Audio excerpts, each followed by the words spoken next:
je m'en charge. Ne me libère pas, je m'en charge.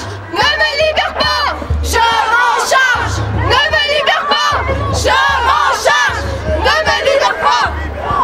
Ni interdiction, ni obligation, ni interdiction, ni obligation, ni interdiction, ni obligation, ni interdiction, ni obligation, ni interdiction, ni obligation, ni interdiction, ni obligation, ni interdiction. Bon, bien, évidemment, c'est un sujet d'actualité, le port du voile, interdiction ou pas. Alors moi, je m'interroge beaucoup parce que ça m'interpelle beaucoup parce que je ne suis pas vraiment contre le port du voile. Je suis par contre... J'ai changé plus ou moins cette école pour que je reste avec mon foulard. Je ne l'enlève pas.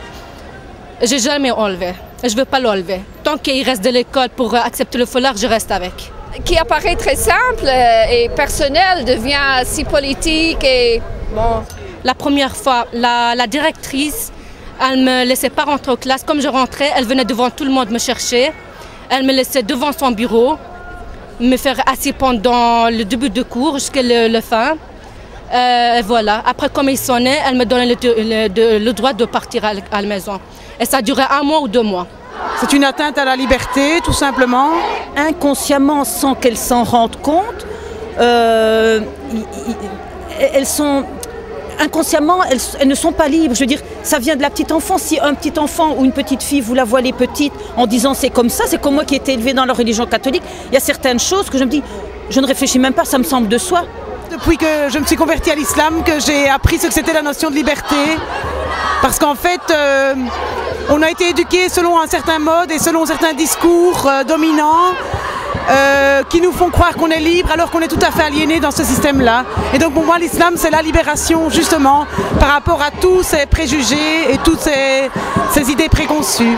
Ça devient une question un peu sensible parce que les gens ils comprennent bien que ce n'est pas juste un choix de mode, c'est plus large que ça. Il y a tout un cheminement à faire pour arriver à Bruxelles. Donc j'ai pas le droit ici de me faire ce que je veux.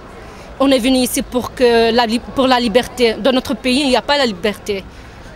Et voilà, il y a la guerre et tout. D'Irak.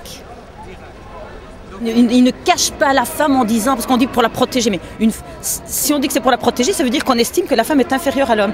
Et la femme peut se protéger toute seule. Qu'est-ce que c'est de cette histoire? On voit une fille avec le foulard, il s'attaque à elle. Pourquoi tu le mets? Pourquoi tu le mets? Tes cheveux, ils sont bien. Chaque fois, il réfléchit que la beauté, c'est pour la beauté qu'on met le foulard. Mais c'est pas ça, c'est notre religion.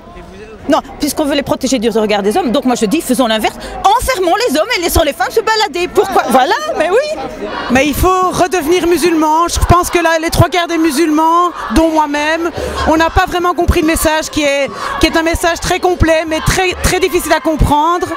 Et je pense que malheureusement, l'image que l'on véhicule n'est pas celle de l'islam, qui est très difficile à faire passer. J'ai envie de continuer mes études comme tout le monde, j'ai envie de faire le droit, l'avocat et tout. Mais si j'ai le droit,